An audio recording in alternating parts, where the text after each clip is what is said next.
Hi friends, welcome to the அனிமினியர் தமிழ். நமக்கு பார்க்க போகிறது எக்ஸ்பெல் டிகிரோட சாப்டர் 18 தான். புரியுது ரொம்ப நாள் ஆகிட்டு வீடியோ போடுறேன்னு சொல்லிட்டு ஏமாத்திட்டு இருக்கேன்னு நினைக்கிறேன். அதுக்கு ஃபர்ஸ்ட் டைம் ஒரு அப்பாலஜி கேட்டுக்கிறேன். சாரிப்பா, அது கொஞ்சம் பிரச்சனை வந்துகிட்டு இருந்துச்சு. தொடர்ந்து வீடியோ போடுறதுக்கு நானும் ட்ரை பண்ணிட்டு இருந்தேன், போட முடியல. பட் ஒரு முக்கியமான விஷயம், இந்த வீடியோ பார்த்துட்டு இருக்கீங்க, எத்தனை பேர் இன்ட்ரோ பார்க்குறீங்கன்னு தெரியல. பார்க்குறவங்க எனக்கு ஒரு ஹெல்ப் பண்ணிட்டு போங்க. இன்னைக்கு வீடியோட வாய்ஸ் எப்படி இருக்கு, ஐ மீன் வந்து வாய்ஸ் குவாலிட்டி எப்படி இருக்கு, ரொம்ப அலருதா இல்லை நல்லா இருக்கு அப்படின்னு சொல்லுங்க. ஏன்னா என்னைக்கும் இல்லாமல் மைக்கு பையன் வந்து இன்னைக்கு கொஞ்சம் பிரச்சனைகளை போட்டான், திருப்பி பிரச்சனைகளை பராமரிச்சிட்டான். கொஞ்சம் எட்டி வச்சு பேசினா சவுண்டு கம்மியா இருக்கு, ரொம்ப கம்மியா இருக்க மாதிரி இருக்கு. சோ அந்த ரீசன் நாளைக்கு கிட்டத்தட்ட ரொம்ப வாய்ஸ் க்ளோஸா வச்சு பேசிட்டு இருக்கேன். சோ வாய்ஸ் கொஞ்சம் அலற மாதிரி இருக்கலாம். சோ கேட்டுட்டு உங்களுக்கு எப்படி இருக்கு, நார்மலா பார்த்த வீடியோல இருக்க மாதிரி தான் இருக்கா அப்படிங்கறத சொல்லுங்க. சரி, ஓகே, இப்போ வளவலன்னு பேசாம டைரக்டா எபிசோட்குள்ள போயிடலாம். சாப்டர் ஸ்டார்டிங்ல நம்ம ஹைப்ரிட் பண்ண நம்ம ஹீரோ காப்பாத்திருப்பான்ல, அந்த இடத்துல தான் ஆரம்பிக்கிறாங்க. அங்க பார்த்தா 3 போலீஸ் கிட்டத்தட்ட நாங்க 12 சில்ட்ரன்ஸை காப்பாத்திட்டாங்க, பட் மத்த யாரையும் காப்பாற்ற முடியல அப்படின்னு சொல்லிட்டு பேசிட்டு இருக்காங்க. அந்த டைம் அந்த வேர் ஹவுஸ் இருந்து வெளில வந்து பார்த்தா நம்ம ஹீரோ நின்றுட்டு இருக்கான். ஹீரோக்கு பின்னாடி நம்ம ஹீரோயின் வந்து எப்படி இருக்கு அப்படின்னு சொல்லிட்டு கேட்கறாங்க. அதை பார்த்தா நம்ம ஹீரோ வந்து நீ இங்க வந்துட்டியா அப்படின்னு சொல்லிட்டு கேட்டுட்டு இருக்கான். சரி, ஓகே, அந்த கிட்னாப்பிங் மேட்டர்லாம் என்ன ஆச்சு, நீ நல்லா டீல் பண்ணிட்டியா அப்படின்னு சொல்லிட்டு நம்ம ஹீரோனி கேட்டுட்டு இருக்காங்க. அதை கேட்ட நம்ம ஹீரோ வந்து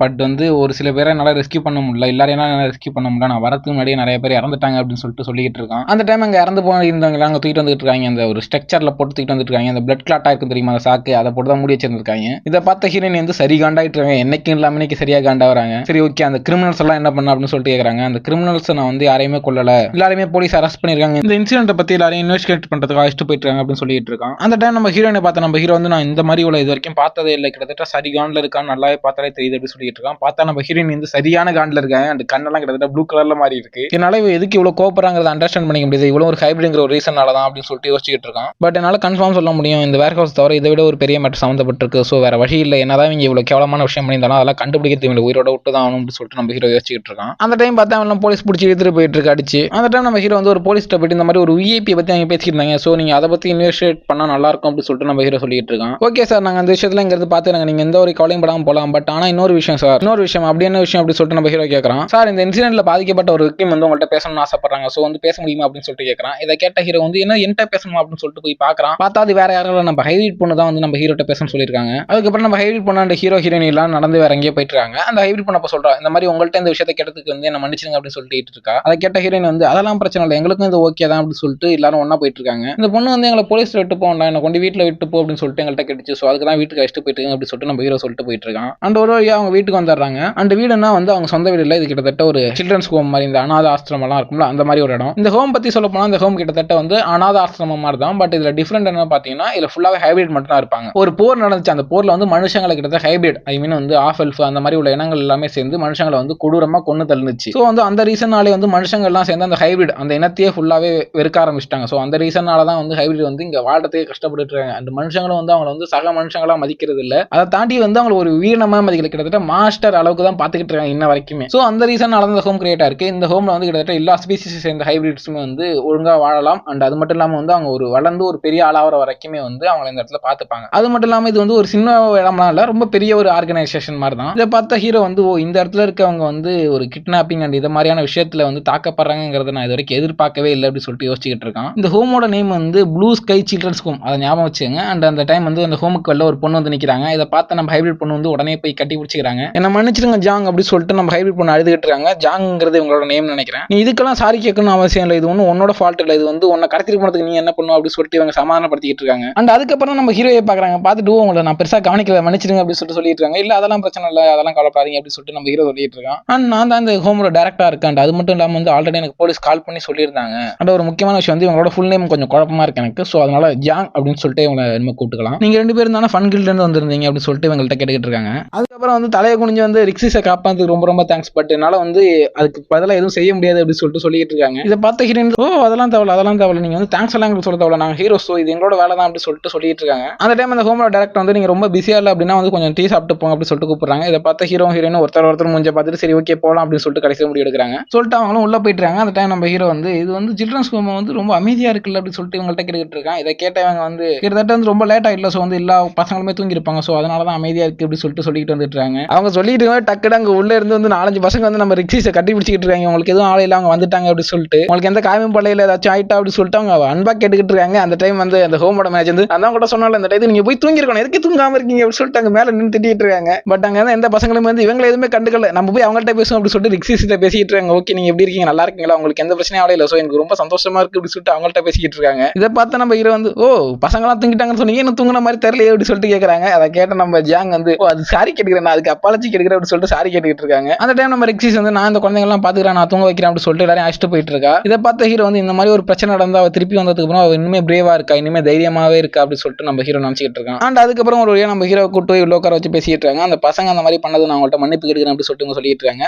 அதெல்லாம் தேவையில்ல, கண்டிப்பா பசங்கன்னா அப்படிதான் இருக்கணும், அவங்களோட நேச்சரா இருக்கிறத பாக்குறப்ப ரொம்ப ரீஃப்ரெஷிங்கா ரொம்ப சந்தோஷமா இருக்கு அப்படின்னு சொல்லிட்டு நம்ம ஹீரோ சொல்லிட்டு இருக்கான். அந்த டைம் அந்த மேனேஜர் வந்து இந்த மாதிரி போலீஸ் எங்கள்கிட்ட கால் பண்ணி சொன்னப்ப நான் கொஞ்சம் மிஸ்டேக்டா வந்து அந்த பசங்கள்ட்டையும் சொல்லிட்டு இந்த மாதிரி ரெக்ஸிஸ் கடத்திட்டு போயிட்டாங்க அப்படின்னு சொல்லிட்டு, சோ அந்த ரீசனாலே இதை கேட்டு அவங்க வந்து ரொம்ப கஷ்டப்பட்டதுனாலே அவங்க வந்து இன்னுமே மூச்சிட்டு இருந்திருக்கலாம் அப்படின்னு சொல்லிட்டு இருக்காங்க. அந்த டைம் நம்ம ஹீரோயின் வந்து சரி ஓகே இந்த மாதிரியான விஷயம் வந்து ரெக்ஸிஸ்க்கு மட்டும் தான் நடந்திருக்கா, வேற யாருக்கும் நடக்கலையா அப்படின்னு சொல்லிட்டு கேட்கறாங்க. ஆமா எங்களோட ஹோம்ல இருந்து இந்த மாதிரியான ஒரு விஷயம் வந்து ரெக்ஸிஸ்க்கு மட்டும் தான் நடந்திருக்கு, இதான் ஃபர்ஸ்ட் டைம் நடந்திருக்கு அப்படின்னு சொல்லிட்டு உங்கள்ட்ட சொல்லிட்டு இருக்காங்க. அண்ட் ஒரு முக்கியமான விஷயம் வந்து இதுக்கப்புறம் வரப்போற கண்டென்ட் வந்து ரொம்ப லாங்கா எடுத்திருப்பாங்க, கிட்டத்தட்ட வந்து ஒரு சின்னோண்டு விஷயத்தை வந்து வசம் சொல்லியிருப்பாங்க. அண்ட் அதுல இருக்க நிறைய விஷயம் வந்து இம்பார்ட்டன்ட் இல்ல, சோ வந்து முடிஞ்ச அளவுக்கு சுருக்கி டீட்டெயிலா சொல்லாம மேலோட்டமா சொல்றேன். பட் அதுல என்ன சொல்ல வராங்களோ அதை கண்டிப்பா நான் சொல்லிடுவேன், அதை பத்தி நீங்க கவலைப்படாதீங்க. இல்ல ப்ரோ எனக்கு டீட்டெயிலா தான் வேணும்னு சொன்னீங்கன்னா கமெண்ட் பண்ணுங்க, அதை டீட்டெயிலா அடுத்த எபிசோட்ல வந்து சொல்லிட்டுறேன். எங்க ஹோம்ல இருந்து ரெக்ஸிஸ் மட்டும் தான் கடத்தப்பட்டிருக்காங்க, பட் வந்து பக்கத்துல இருக்க ஒரு சில ஹோம்ல எல்லாம் வந்து இன்னும் ஒரு சில பேர் கடத்தப்பட்டிருக்கிறது வாய்ப்பு இருக்க மாதிரி தெரியுது அப்படின்னு சொல்லிட்டு அவங்க பேசிட்டு இருக்காங்க. இதை கேட்ட ஹீரோயின் வந்து அப்பா நீங்க என்ன சொல்ல வரீங்க, இதுக்கு முன்னாடி இந்த மாதிரி ஒரு இன்சிடென்ட் நடந்திருக்கா அப்படின்னு சொல்லிட்டு ஹீரோயின் கேட்டுட்டாங்க. அந்த டைம் பார்த்தா ஒரு புதுசா ஒரு பொண்ணு வர்றாங்க. உங்களோட கான்வர்சேஷன்ல இன்டர்ட் பண்ணதுக்கு சாரி அப்படின்னு சொல்லிட்டு ஒரு டீ எடுத்து வந்துட்டு இருக்காங்க. அண்ட் இவங்களோட காதை பார்த்தாலே தெரியும் இவங்களும் ஒரு ஆஃபல்ஸ் தான். இதை பார்த்து நம்ம ஹோம்ல டைரக்டர் வந்து தேங்க்யூ இந்த மாதிரி ஒரு டயத்துலயும் வேலை வாங்கினதுக்கு சாரி அப்படின்னு சொல்லிட்டு இருக்காங்க. அதை கேட்டு நம்ம ஆஃபல் பண்ணும் அதெல்லாம் எனக்கு பிரச்சனை இல்லை, நம்ம ஹோமுக்கு விசிட்டர் வந்திருக்கப்ப அதை பார்த்துக்க வேண்டியது என்னோட கடமை தானே அப்படின்னு சொல்லிட்டு இருக்காங்க. அந்த டைம் ஹீரோ ஹீரோயினையும் பார்த்துட்டு வந்து நீங்க சொன்ன பீப்புள்ஸ் அவங்க தானே அப்படின்னு சொல்லிட்டு கேட்கறாங்க. ஆமா அவங்க தான் அப்படின்னு சொல்லிட்டு சொல்லுவோம். நம்ம உடனே நம்ம ஆஃபல் போன் குனிஞ்சு வந்து ரொம்ப தேங்க்ஸ் இந்த மாதிரி ரெக்ஸிஸை காப்பாத்துறதுக்கு அப்படின்னு சொல்லிட்டு இருக்காங்க. அந்த டைம் நம்ம மேனேஜர் வந்து நம்ம லைலா வந்து இந்த மாதிரியான ஒரு எக்ஸ்பீரியன்ஸ் வந்து சிமிலராக எக்ஸ்பீரியன்ஸ் பண்ணிருக்காங்க அப்படின்னு சொல்லிட்டு இருக்காங்க. அப்புறம் அந்த ஆஃபல் போனோட பேர் வந்து லைலா. 4 வருஷத்துக்கு முன்னாடி எங்க ஹோம்ல இருந்து ஒரு 2 பேர் வந்து கடத்தப்பட்டாங்க, அதுல ஒரு பொண்ணு வந்து லைலாவும் கூட. பட் வந்து எங்களால லைலாவை மட்டும் தான் காப்பாற்ற முடிஞ்சிச்சு, அந்த பொண்ணு வந்து கிட்டத்தட்ட இறந்துட்டாங்க அப்படின்னு சொல்லிட்டு இருக்காங்க. அந்த டைம் இதை கேட்ட ஹீரோ வந்து சாரி அப்படின்னு சொல்லிட்டு இருக்கான். அந்த ஹீரோயின் வந்து உங்களுக்கு ஏதாச்சும் ஒரு ஹெல்ப் பண்ணா சொல்லுங்க, எந்த ஹெல்ப் பண்ணாலும் பிரச்சனை இல்லை, உங்களுக்கு டொனேஷன் தேவைப்படுதா அப்படி சொல்லுங்கன்னு சொல்லிட்டு கேட்டுக்கிட்டு இருக்காங்க. இதை கேட்ட மேனேஜர் வந்து இல்ல பிரச்சனை இல்லை, ரொம்ப தேங்க்ஸ் அதை பத்தி கேட்டதுக்கு அப்படி சொல்லிட்டு இருக்காங்க. அண்ட் இந்த மாதிரியான ஒரு விஷயத்த பாஸ்ட்லேயே வந்து நிறைய பேர் எங்கள்கிட்ட கேட்டுருக்காங்க, ஒரு குரூப் வந்து கேட்டுச்சு உங்களுக்கு என்ன ஹெல்ப் பண்ணாலும் சொல்லுங்க, உங்களுக்கு எவ்வளவு மணி வேணாலும் சொல்லுங்க, நான் கண்டிப்பா தராங்க. அது மட்டும் இல்லாம வந்து இந்த கொரியா வந்து ஹைபிரிட் வாழ்றதுக்கு தகுதியான ஒரு இடமா மாத்தலாம் அப்படி இப்படின்லாம் பேசினாங்க. பட் வந்து உண்மையிலேயே எங்களுக்கு தேவையான ஹெல்ப் தேவைப்பட்டப்ப அவங்க எங்களுக்கு ஹெல்ப்பே பண்ணல. லைலாவை காத்திட்டு போனப்ப கண்டிப்பா அவங்கள்ட்ட ஹெல்ப் கேட்டப்ப அவங்க வந்து அதை பத்தி கண்டுக்கவே இல்லை, கிட்டத்தட்ட இக்னோர் பண்ணிட்டாங்க, அது வந்து அவங்க பேக் வாங்கிட்டாங்க. அந்த டைம் எங்களுக்கு வந்து ஒரு பெரிய கில்ட் ஹெல்ப் பண்ணுச்சு, ஸோ அந்த ரீசனால தான் எங்களால் லைலாவே காப்பாற்ற முடிச்சு, அவங்க ஹெல்ப் பண்ணலாம் கண்டிப்பா எங்களால் லைலாவை காப்பாற்றிருக்க முடியாது அப்படின்னு சொல்லிட்டு இருக்காங்க. இதை கேட்ட ஹீரோ பெரிய கில்டு அப்படி எந்த கில்டு ஹெல்ப் பண்ணுச்சு அப்படின்னு சொல்லிட்டு கேட்கும். அதான் டைல்ஸ் கில்டு இந்த யூன்தா தான் எங்களுக்கு ஹெல்ப் பண்ணாரு. இங்க பார்த்தா நம்ம யூன்தா தான் நிறைய இடத்துல ஹெல்ப் பண்ணிருக்கான் போல இருக்கு. அவனை ஃபர்ஸ்ட் நம்ம வந்து கெட்டவன் நினைச்சோம், பட் ரொம்ப நல்லவனா இருக்கான்ப்பா. கண்டிப்பா அவர் இல்ல அப்படின்னா இந்த இடத்துக்கு நல்லா லைலாவை ரெஸ்கியூ பண்ணிருக்க முடியாது, அவ உயிரோட இருக்க மாட்டா அப்படின்னு சொல்லிட்டு இருக்காங்க. இதை பார்த்து ஹீரோ வந்து 4 வருஷத்துக்கு முன்னாடி தானே சொல்றீங்க, அந்த டைம் வந்து அவன் எதை தொட்டாலுமே பிரச்சனை அப்படின்னு சொல்லிட்டு தான் சொல்லிட்டு இருப்பாங்க. அது மட்டும் இல்லாம அந்த டைம் வந்து கில்டு மாஸ்டர் கூட அவளையில ஆவறதுக்கு முன்னாடி அப்படின்னு சொல்லிட்டு இவன் யோசிச்சுட்டு இருக்கான். அந்த டைம் நிறைய பேர் வந்து அந்த எங்களுக்கு இன்வெஸ்ட் பண்றேன் அந்த ஹெல்ப் பண்றேன்னு சொன்னவங்க நிறைய பேர் பேக் வாங்கிட்டாங்க. அந்த ரீசனாலே நிறைய பேர் பதட்டமானாங்க.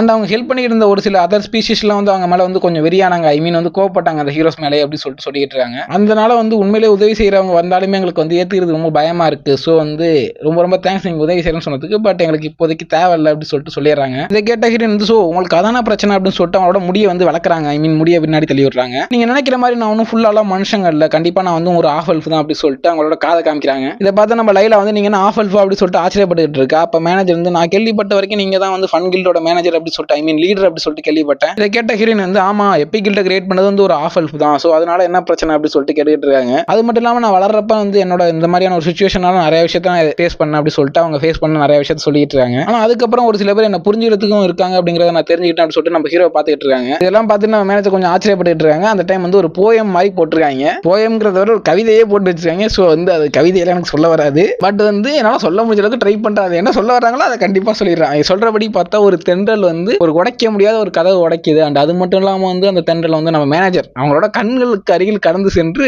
ஒரு புதுசா ஒருத்தவங்களுக்கு வந்து ஹோப்பை தேடிக்கிட்டு ஒருத்தவங்களுக்கு ஹோப்பை தருது அப்படின்னு சொல்லிட்டு நம்மளோட ஹைலைட் பண்ண காமிக்கிறாங்க. அண்ட் இதுல என்ன சொல்ல வராங்கன்னா நம்ம ஹீரோ ஹீரோயினி சேர்ந்து இருக்கிறதுங்கிறது வந்து ரொம்ப டிஃபரெண்டானது. ஆனா மனுஷங்க எல்லாரும் சேர்ந்து வந்து ஹைபிரிட்ஸே வெறுக்கிறாங்க. அந்த சிச்சுவேஷன்ல நம்ம ஹீரோ ஹீரோயினி சேர்ந்து இருக்கிறதுங்கிறது வந்து அந்த ஒரு விஷயத்தையே உடைச்சு அவங்க 2 பேரும் சேர்ந்து இருக்காங்க அப்படிங்கிற மாதிரி காமிச்சிருக்காங்க. ஸோ அதான் சொல்ல வராங்க இந்த இடத்துல. இப்போ இது என்ன மீன் பண்ணுதுன்னா ஹைபிரிடும் மனுஷனும் சேர்ந்து ஒன்னா வாழ்றதுக்கான ஒரு வழி இருக்கு அப்படிங்கிறத சொல்ல வராங்க. அதான் அப்படி சுத்தி வச்சு கொஞ்சம் கவிதையா சொல்ல வந்திருப்பாங்க. நான் சொன்னது கொஞ்சம் மோசமா தான் இருக்கும், ஸோ அதை கொஞ்சம் அட்ஜஸ்ட் பண்ணிக்கங்க. அண்ட் அதுக்கப்புறம் நம்ம ஹீரோ ஹீரோயின் வெளில வந்துடுறாங்க. வெளில வந்து பார்த்தா நம்ம ஹீரோயின் வந்து தலையை தொங்க போட்டுட்டு என்ன மன்னிச்சிடறா அப்படின்னு சொல்லிட்டு கேட்டுக்கிட்டு, இதை கேட்ட நம்ம ஹீரோ வந்து அதெல்லாம் பிரச்சனை இல்லை, நீங்க மன்னிப்பு கேட்கணும்லாம் அவசியம் இல்லை அப்படின்னு சொல்லிட்டு இருக்கிறான். பட் நீங்க புரிஞ்சுக்கணும், மந்த்லி நீங்க டொனேஷன் பண்றது அப்படிங்கிற விஷயம் வந்து நம்ம கில்டோட ஃபினான்ஸ் ரொம்பவே பாதிக்கும். ஐ மீன் வந்து நம்ம கில்டோட வரவு செலவு ரொம்பவே பாதிக்கும் அப்படி சொல்லிட்டு இருக்காங்க. என்னன்னு பார்த்தா நம்ம ஹீரோயின் வந்து ஹெல்ப் பண்ணுன்னு சொல்லியிருப்பாங்க அந்த ஆர்ஃபனேஜுக்கு. அதை பத்தி தான் சொல்லியிருக்காங்க. அந்த இடத்துல நம்ம ஹீரோயின் வந்து உங்களால எவ்வளவு வாங்க முடியுமோ காசு சொல்லுங்க, நான் அவ்வளவு தர்றேன் மந்த்லி அப்படி சொல்லியிருக்காங்க. சரி எனக்கு புரியுது, திருப்பி என்கிட்ட சொல்லி காப்பிக்காது அப்படி சொல்லிட்டு நம்ம ஹீரோயின் கத்திட்டு இருக்காங்க. திருப்பி என்னதான் இருந்தாலும் நீங்க கில்டு தானே, அது மட்டும் இல்லாம நீங்க யாரையும் ஹார்ம் பண்ணாத அளவுக்கு நீங்க எந்த ஒரு டிசிஷன் எடுத்தாலுமே நான் அது கண்டிப்பா சப்போர்ட் பண்ணும் அப்படி சொல்லிட்டு இருக்காங்க நம்ம ஹீரோ. இதை பார்த்தா நம்ம ஹீரோயின் வந்து நம்ம ஹீரோட பேர் சொல்லிட்டு அப்படி பார்த்துட்டு இருக்காங்க.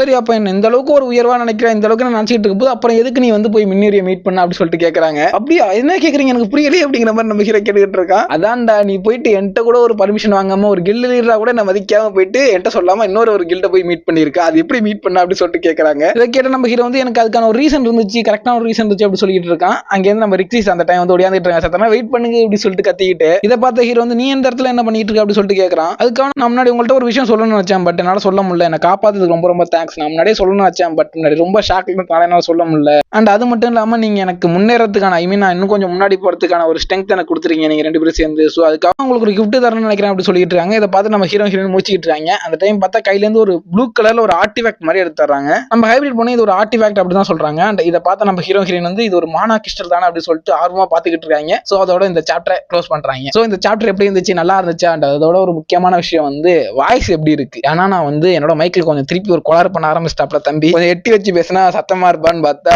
ரொம்ப சவுண்டை குறைக்கிறான். அதான் ட்ரை பண்ணி பார்த்துட்டு கிட்டத்தட்ட வாய்க்கு ரொம்ப க்ளோஸாக வச்சு பேசிட்டு இருக்கேன். ஸோ நாய்ஸ் எப்படி இருக்கு, கொஞ்சம் வாய்ஸ் கரெக்டாக தான் இருக்கா அப்படிங்கிறத சொல்லுங்க. பட் ஃபுல் சவுண்ட் வச்சு கேட்டீங்கன்னா கொஞ்சம் அலற மாதிரி இருக்கும். நீங்க முடிஞ்ச அளவுக்கு ஆஃப் சவுண்ட் வச்சு கேளுங்க, அது நல்லா இருக்கா அப்படிங்கிறத சொல்லுங்க. நல்லா இருக்கு அப்படின்னா நான் இந்த மாதிரி மெயின்டைன் பண்ணிப்பேன். அப்படி இல்லைன்னா வேற ஏதாச்சும் வழியை கண்டுபிடிச்சாலும் அதை மறந்துடாம ஒரு கமெண்ட் அடிச்சுட்டு போயிடுங்கப்பா, ரொம்ப எனக்கு ஹெல்ப்ஃபுல்லா இருக்கும். நெக்ஸ்ட் எபிசோட் வந்து பார்க்குற வரைக்கும் டாட்டா பை பை.